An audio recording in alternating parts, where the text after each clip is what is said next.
You're mopping a corridor on the fourth floor of St. Aurelius General when the charge nurse from the ICU finds you and tells you they need someone downstairs. Not a request, a reassignment effective immediately, because the morgue attendant on shift has walked off the job mid-transfer and left a body halfway out of a drawer, and the department supervisor is off-site. You are 20 years old, you have been a hospital porter for 11 weeks, and you are the nearest available staff member. You follow her to the elevator. She badges you in, hands you a laminated instruction sheet, and leaves before the doors fully close behind her. The first thing you notice is the silence. Not quiet, silence. The specific pressurized absence of sound that exists below the building's ordinary noise, where the ventilation hum drops a register and your own footsteps become the loudest thing in the world. The second thing you notice is the drawer. It is extended 2/3 of the way out, and the man on it is elderly, white-sheeted to the chin, and his left arm has fallen to hang at an angle that no living person would hold without correcting. You stand in the doorway for what feels like a long time. Then you cross the room,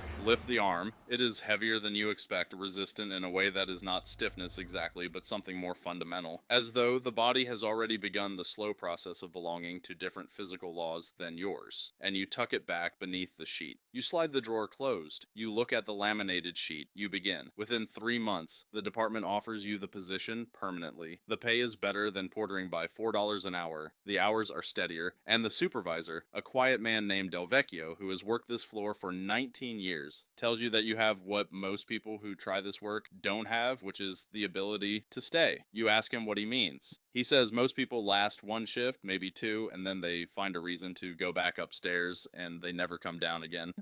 He says the ones who stay are a specific kind of person, and he cannot define what kind except to say that you know it when you see it, and he has seen it in you. You accept the position. You tell yourself the money is the reason. The money is not entirely the reason. By the end of your first year, you have learned that the horror is not what you expected. It is not the bodies themselves. It is the specific quality of being alone with them in a way you are never alone with living people, because living people create a reciprocal awareness. They know you are there, and that knowledge changes the room. Here, there is no reciprocity. You move through the space, and the space does not register you. And something in your nervous system, something older than your conscious mind, keeps filing urgent reports about this that your rational brain must continually override. You're fine. You know you are fine. The override takes energy, and the energy compounds across an 8-hour shift, and by the time you badge out and ride the elevator back up into the noise and light of the living hospital, you are exhausted in a way that has no precise name. The things that actually disturb you accumulate slowly. A body that has been in storage longer than the paperwork suggests, and the way you discover this discrepancy and what it requires you to do next. The sound a drawer makes under certain temperature fluctuations that your brain, in the first half second before reason catches up, interprets as something other than metal contracting. The night a documented cardiac case is transferred in and logged and drawered, and you are completing the intake form at the desk, when you become aware, with no specific evidence, you can immediately identify that something about the room has changed. You turn. You cannot locate the change. You spend the next 4 hours working with your back to the wall because your body has decided this is necessary regardless of what your mind thinks about it. You find out the next morning that the intake paperwork had the wrong drawer number and the body was from a pending forensic case, not a cardiac case, and the detective who comes to collect it asks you several questions you answer carefully. You never find out what the case was.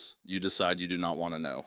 There's a night in your second year when the power to the sub-level drops for 11 minutes during a storm, and the emergency lighting fails to trigger on schedule, and you are standing in complete darkness in a room containing 9 bodies, and you do not move, and you do not make a sound, and you are not certain afterward whether this was composure or something closer to a shutdown, your mind simply refusing to process the full weight of the situation it was in. When the lights return, you are exactly where you were. Nothing has changed. You write the incident report, you note the emergency lighting failure as a maintenance priority, and you finish your shift. Del Vecchio reads the report the next morning and looks at you for a moment and then nods once, and that nod carries more professional acknowledgement than anything else anyone has said to you in this building.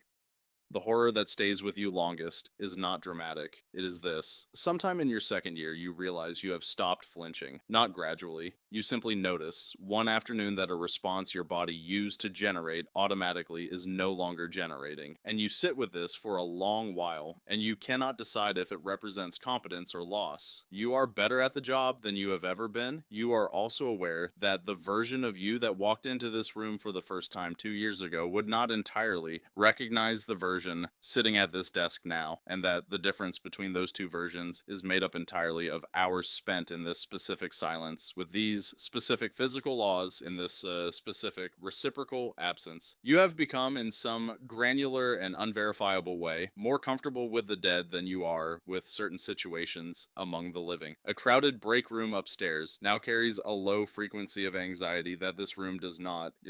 You do not tell anyone this. You are not sure it is something that should be told. People ask you at family gatherings how you can stand it. You give them the answer that closes the conversation fastest, which is that someone has to do it, and it might as well be someone who is good at it. This is true, but it is not the whole truth. The whole truth is that the work has given you something you cannot fully articulate. A specific gravity, a relationship with impermanence that most people your age are still negotiating from a distance. You have spent thousands of hours in close proximity to the final fact of every life, and it has not made you morbid. It has made you, in ways you are still mapping, more precise about what matters, and less willing to pretend otherwise. Tonight, the fluorescent tube above drawer 7 is flickering for the third consecutive shift, and you have submitted the maintenance request twice, and it has not been fixed, and the strobing light makes the far end of the room behave strangely in your peripheral vision in ways that your rational mind catalogs and dismisses, and your older mind refuses to fully release. You sit at the desk, you do your paperwork. Behind you, in the cold and in the dark between flickers, 12 drawers hold 12 people who were, this morning, someone's entire world. You are responsible for them until someone comes to collect them. Nobody is coming tonight. You turn back to the form in front of you. You keep working. The light flickers. Somewhere in the ventilation, something shifts and resettles, and the sound moves through the room like a thought you cannot quite finish. You do not turn around. You have learned that much, at least, that some things are better faced forward, and that the dark at your back is only as large as you allow yourself to believe it is. You almost always believe this. Tonight, in the stuttering light, with 11 minutes of total darkness still living somewhere in your muscle memory, you almost always believe it. Don't forget to like and subscribe to the channel for more videos like this. See you in the next one.